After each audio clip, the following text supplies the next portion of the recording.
Selamat berjumpa kembali di EduTech Lab Podcast. Hari ini kita kedatangan tamu yang sangat spesial bagi perkembangan MOOC di Jawa Tengah dan khususnya untuk Indonesia. Tamu kita hari ini sangat menarik sekali karena orang ini adalah salah satu penggerak inovasi MOOC untuk diklat di seluruh Indonesia. Mari kita kenalan dengan beliau. Selamat siang. Saya boleh panggil Mas atau Bapak? Silahkan panggil Mas aja lah biar kelihatan muda. Oke, biar kelihatan muda ya Mas ya. Tapi masih secara postur, secara wajah masih sangat muda nih. Tolong perkenalkan Mas ini siapa sih Mas ini sebenarnya sih? Ya. Nama saya Arif Rahman, saya dari BPSDMB Provinsi Jawa Tengah dan saya ada di bidang sertifikasi dan penjaminan mutu.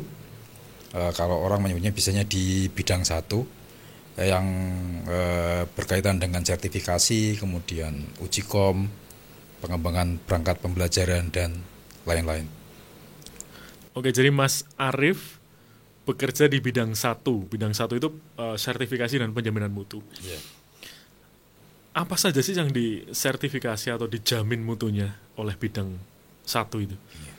Jadi BPSDM Jawa Tengah adalah salah satu lembaga pendidikan untuk ASN. Jadi kalau ASN sekarang PNS dan P3K.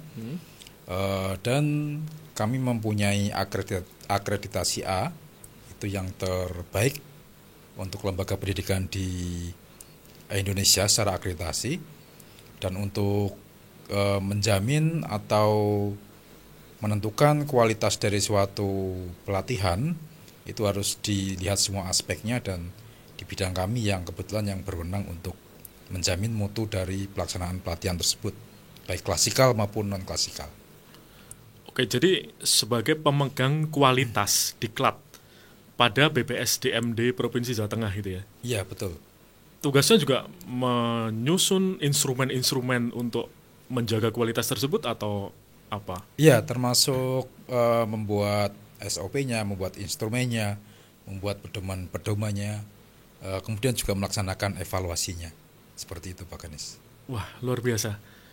Selama perjalanan di BPSDM ini, apakah pernah menemukan diklat yang sudah dievaluasi, namun evaluasinya kalau kita sebut ya di rapotnya merah gitu? Ya. Jadi kalau pelaksanaan pelatihan biasanya ada semacam levelnya ya, level dari yang mulai sangat baik sehingga cukup. Tetapi karena sebelumnya kita selalu nilai di pra pelatihannya, jadi biasanya di akhir pelatihan untuk evaluasinya paling tidak pelatihan tersebut berjalan dengan nilai yang baik. Jadi tidak pernah ada rapat merah, karena di awal kita punya yang namanya evaluasi pra pelatihan. Evaluasi pra pelatihan. Yeah. Jadi bidang 1 ini mengelola diklat untuk ASN di Jawa Tengah saja atau seluruh Indonesia? Jadi untuk tugas dan wewenang kami sebenarnya hanya ASN di Jawa Tengah, tetapi dalam perkembangannya kami juga menerima pelatihan dari seluruh Indonesia. Jadi kami tawarkan pelatihnya ke seluruh Indonesia, dan bagi yang berminat bisa mengikuti di BPSDMD Provinsi Jawa Tengah. Wah, luar biasa ya. Berarti selain mengelola pelatihan, mengevaluasi pelatihan, juga menjamin mutu pelatihan. Begitu. Itu tugas bidang 1. Ya. Dan mengembangkan perangkat pembelajaran. Mengembangkan perangkat pembelajaran. Ya. Oke. Lalu bagaimana ini bidang 1 ini dibekali dengan skenario pembelajaran, dibekali dengan kurikulum, itu bagaimana bisa mengembangkan itu semua? Jadi kami di bidang kami ada beberapa analisis kurikulum dan kemudian juga analis pengembangan kompetensi. Dari situ kita biasanya membuat sebuah identifikasi kira-kira apa yang harus dirancang atau dibangun untuk pengembangan kompetensi dari ASN ini. Seperti itu. Jadi kita akan memulainya dengan identifikasi dengan suatu sistem namanya Sijari AKPK. Apa itu? Sistem penjaringan online Hah? angka kebutuhan pengembangan kompetensi. Jadi itu adalah suatu aplikasi online untuk menjaring, kemudian mengidentifikasi kira-kira pengembangan kompetensi apa yang dibutuhkan oleh para ASN dalam minimal 1 tahun ke depan. Dari situ kita berawal, kemudian kita laksanakan verifikasi sehingga menjadi sebuah perencanaan pelatihan. Termasuk di dalamnya aspek-aspek pelatihan yang melingkupinya, misalkan kurikulumnya, kemudian modulnya, kemudian siapa yang pengajarnya dan sebagainya. Seperti itu. Ya, menarik sekali. Dan saya juga pernah membaca nih tagline-nya BPSDM itu kan Corporate University ya. Ya. Ya, berarti itu rohnya sebenarnya di bidang satu ya. Ya, sebetulnya kalau berbicara roh itu ada di semua bidang, karena di kami ada 4 bidang yang semuanya harus bekerja sama dan tidak bisa lepas satu sama yang lain. Jadi memang prinsip-prinsip Jateng Corporate University adalah kolaborasi. Jadi kita berusaha untuk berkolaborasi dengan semua stakeholder pengembangan kompetensi yang ada di Jawa Tengah.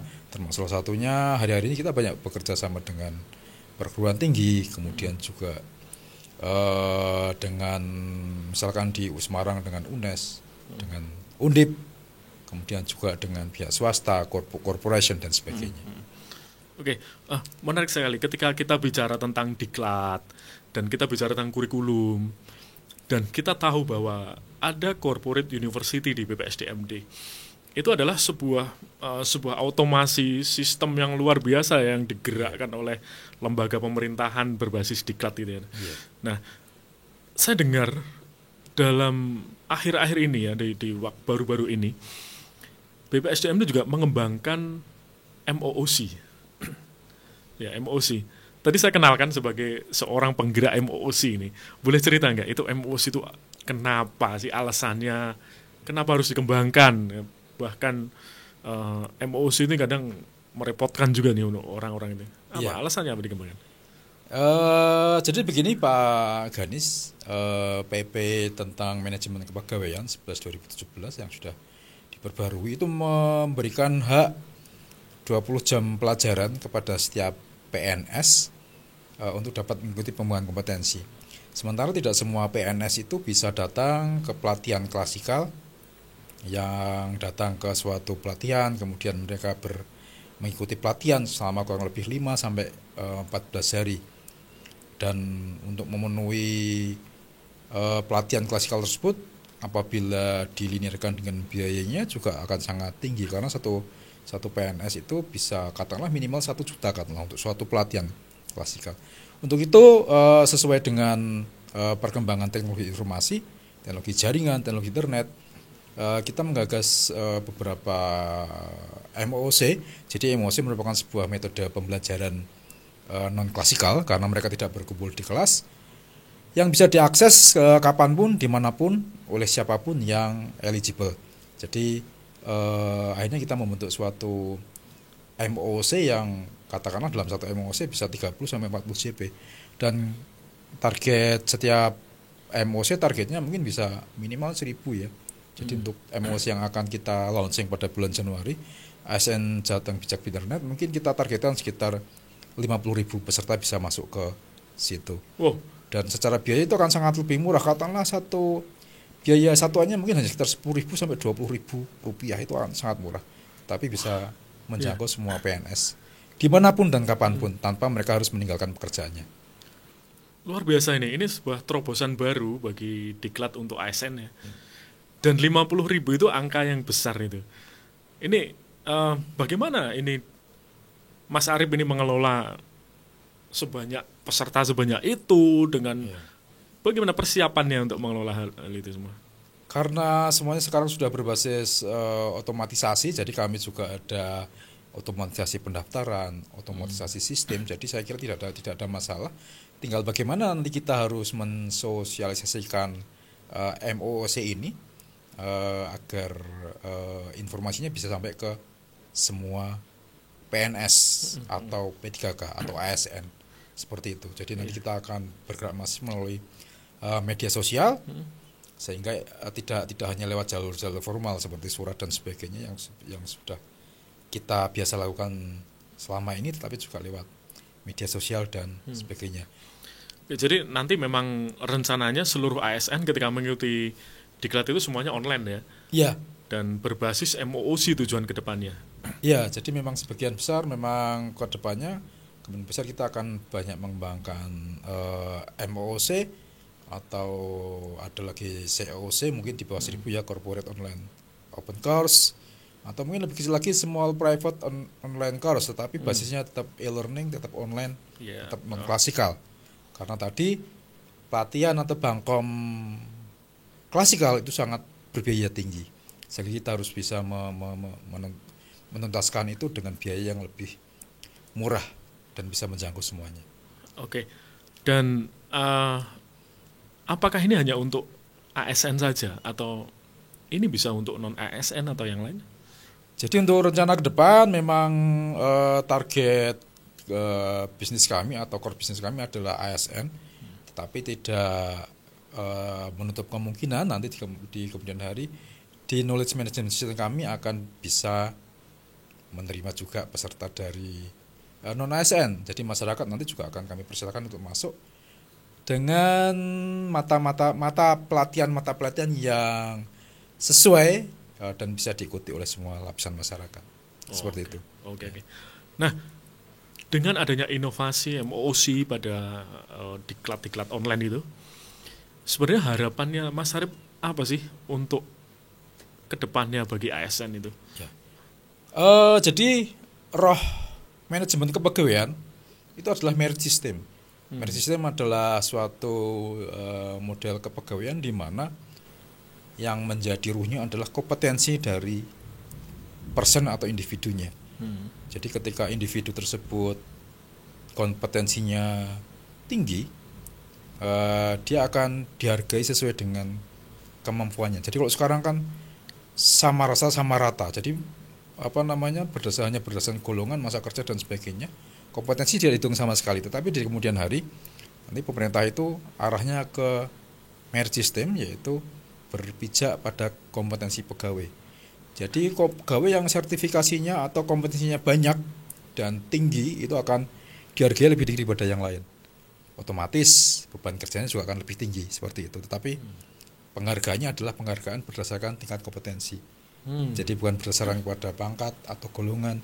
Jadi kalau sekarang kan katakanlah pegawai dengan kemampuan yang berbeda gajinya sama, tetapi untuk di masa depan pegawai yang kompetensinya tinggi akan mendapatkan kompensasi yang lebih tinggi karena dianggap dia lebih bisa bekerja dibandingkan dengan yang tidak bisa bekerja, seperti itu.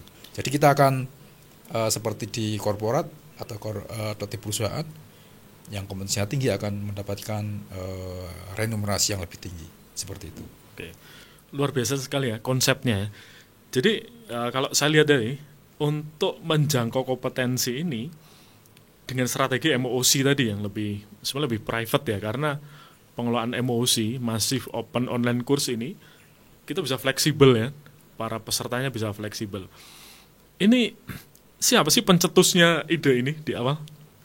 Jadi Pak Kepala Badan, kemudian juga dari Kepala Lembaga Administrasi Negara dalam setiap kesempatan selalu berkata bahwa COVID ini mendorong kita lebih cepat untuk mengadopsi teknologi.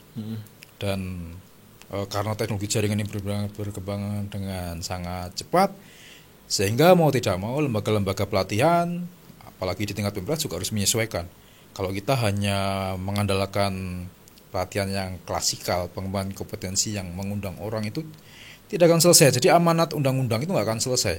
Jadi kemudian juga untuk menyelesaikan permasalahan-permasalahan organisasi kan juga dibutuhkan orang-orang yang kapabel dan kompeten. Dan kita berusaha sebagai sebuah lembaga pengembangan kompetensi, kita mendukung gerak dari pimpinan-pimpinan wilayah, dalam ini di Jawa Tengah Pak Gubernur, bagaimana caranya meningkatkan kompetensi agar para PNS, ASN ini bisa kompetensinya tinggi sehingga bisa menyelesaikan permasalahan-permasalahan yang terjadi dengan cepat. Kompetensi yang meningkat akan sangat berkaitan dengan hasil pekerjaan dan tujuan organisasi. Oke, jadi memang dari awal memang disusun untuk bersinergi Iya. dengan berbagai bidang tadi ya, Iya. ya untuk mencapai ASN-ASN yang berkompetensi tadi. Iya. Ya. Lalu bicara tentang diklat ya, kita banyak mengenal diklat juga. Kami juga kadang mengikuti diklat, kadang kami melaksanakan diklat. Banyak sekali kesulitan ketika kita menyelenggarakan diklat. Kalau dalam catatan Mas Arif ini, komponen diklat yang paling susah diatur atau diajak inovatif itu komponen apa sih? Sebenarnya bukan diajak inovatif ya, tetapi memang untuk menyesuaikan diri dengan perkembangan zaman. Perkembangan teknologi ini butuh waktu. Apalagi kita ada di tengah-tengah, mungkin kita ada di akhir pandemi COVID-19, dan sebetulnya kita posisi ini tuh harusnya 10-20 tahun lagi. Tapi, ini harusnya keluar. Ya. Ya. Tetapi karena ternyata era teknologi datang lebih cepat, COVID datang lebih cepat mendorong kita, sehingga kita harus bergerak ternyata lebih cepat daripada yang jadwal alami kita seperti itu. Jadi ya kalau komponen mana yang paling susah untuk diajak bekerja sama, saya kira ya semuanya harus menyesuaikan ya. Jadi tidak ada yang bilang ini susah, tidak perlu dilakukan, jangan. Jadi marilah mindset kita rubah, paradigma kita rubah bersama-sama. Untuk bagaimana caranya agar Bangkom atau pengembangan kompetensi dari pegawai ini juga berjalan dengan cepat, tepat, mudah, murah, tuntas untuk semua ASN di Jawa Tengah. Jadi semuanya sulit, tidak ada yang mudah, tetapi kita harus bergerak maju sesuai dengan perkembangan yang ada. Menurut saya seperti itu. Iya, berarti memang tuntutan kemajuan teknologi, tuntutan masa transisi ke pandemi dan pandemi ke new normal itu memang menuntut untuk inovasi itu harus lahir ya. Iya. Ya. Jadi meskipun masih banyak orang yang mengharapkan kembali lagi ke zaman seperti dulu. Saya kira kita tidak boleh kembali ke level yang dulu. Kita harus menaikkan level kita untuk lebih tinggi dari level kita sebelumnya. Pasti banyak penolakan ya. Iya, karena zona nyaman itu kan akan sangat sangat susah untuk kita keluar dari zona nyaman tersebut. Jadi penolakan apa yang paling ekstrim tentang inovasi berteknologi ini? Kalau penolakan yang ekstrim saya kira dalam bentuk katakanlah ini kan, apakah ini bisa apakah tujuan dari pelatihan ini bisa tercapai hanya dengan emosi seperti itu. Tapi saya selalu analogikan, sekarang itu bikin mie ayam pun sekarang diemosikan loh. 250.000. Bikin pukis 150.000. Oke. Ya kan, jadi sekarang banyak pelatihan online di internet. Banyak semuanya diemosikan, dan semuanya itu berkaitan dengan skill, katakanlah skill fotografi, skill memasak, skill apalagi yang banyak di internet yang diajarkan ya. Semuanya ada skill komputer, dan semuanya ternyata itu berhasil juga sih. Jadi sebenarnya tidak ada kata ini nggak cocok, nggak ada. Kita harus coba dulu. Setelah kita coba baru kita bisa nyatakan bahwa ini cocok atau tidak cocok. Seperti itu. Semua permasalahan pasti ada solusinya ya. Pasti. Ya. Oke. Yang menarik adalah bicara tentang teknologi ini, Mas Arif ini seseorang yang tidak gaptek teknologi ya, tentang inovasi diklat ini pikiran sangat maju nih. Tapi yang menarik, Mas Arif ini sebenarnya bukan orang teknologi. Tapi dulu data yang kami terima ini berasal dari Dinas Pertanian ya. Dinas Lingkungan Hidup dan Kehutanan. Dulu saya pernah bekerja di Lingkungan Hidup dan Kehutanan. Kemudian juga pernah bekerja di perkebunan. Ya. Oke. Lalu kenapa bisa pindah ke lingkungan yang bidang satu dengan teknologinya, dengan MOOC-nya ini? Jadi sebenarnya kalau dulu di pekerjaan yang dulu saya juga tidak jauh-jauh dari pengembangan kapasitas sumber daya manusia ya.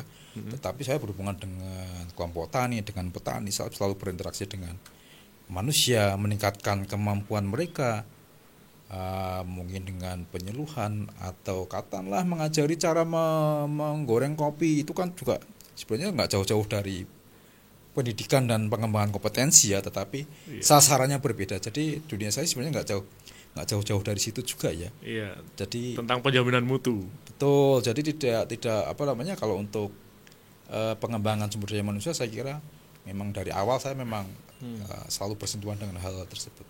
Tapi hanya beda target. Target pasarnya saja, kalau sekarang ASN, kalau dulu mungkin petani seperti itu. Lalu inovasi apa yang mungkin kepikiran nih ke depannya setelah ada MOOC?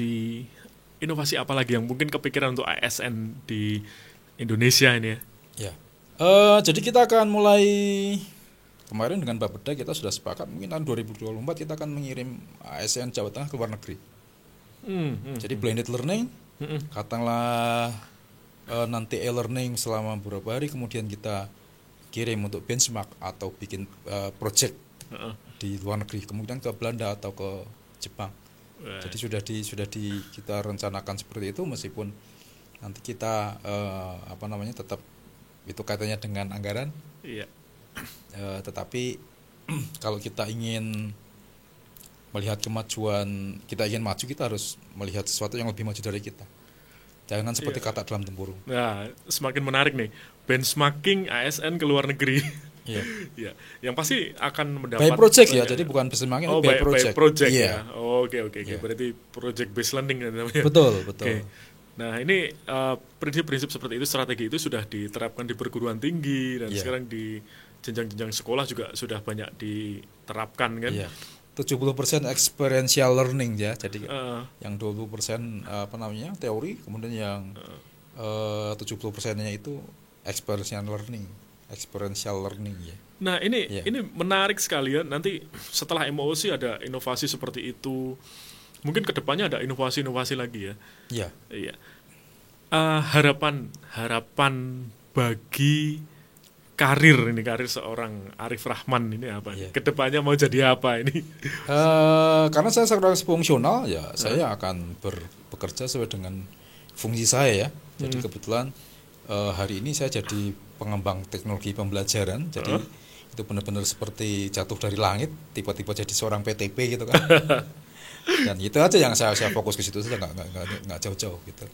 Oke, pengembang teknologi pembelajaran. Iya. Oke. Ada berapa pengembang teknologi pembelajaran di BPSDM di Provinsi Jawa Tengah? Di BPSDM kebetulan hanya saya. Hanya satu orang. Kemudian di BPTK atau Dinas Pendidikan Kebudayaan ada 4 orang. Tapi itu hubungannya dengan guru ya. Iya, betul. Ya, tapi di BPSDM hanya saya, jadi masih ada lowongan beberapa PTP kalau mau masuk ke BPSDM Jawa Tengah. Oke. Saya tidak mau menggeser, kalau saya mau mendaftar ke sana tidak mau menggeser posisi Mas Arif nanti. Tapi luar biasa. Jangan digeser, kita duduk berdampingan saja lah. Oke. Dengan satu orang saja sudah bisa menggetarkan seluruh Jawa Tengah dengan beberapa penyusunan penjaminan mutu, kualifikasi mutu kalau untuk diklat. Penjaminan mutu kebetulan ada di di Subidang sebelah.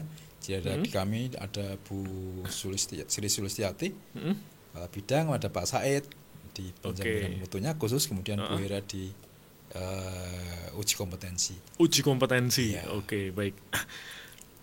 Terakhir nih,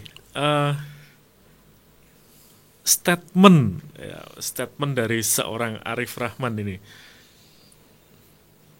Tolong berikan sebuah statement untuk memotivasi seluruh pemirsa EduTech Lab Podcast terkait dengan pengembang teknologi pembelajaran. Jadi mungkin saya lebih saja ya. Jadi bukan hanya ke profesi PTP, tetapi ke semua profesi. Jadi kesuksesan itu bukanlah kunci kebahagiaan, tetapi kebahagiaan adalah kunci kesuksesan. Jadi Anda harus mencintai pekerjaan Anda, mencintai profesi Anda, sehingga Anda bisa mencapai kebahagiaan dan kesuksesan. Wah, luar biasa sekali. Oke, terima kasih. Ini sedikit obrolan saya dengan Mas Arif Rahman, seorang pengembang teknologi pembelajaran di BPSDMD Provinsi Jawa Tengah. Sampai jumpa dengan EduTech Lab podcast berikutnya.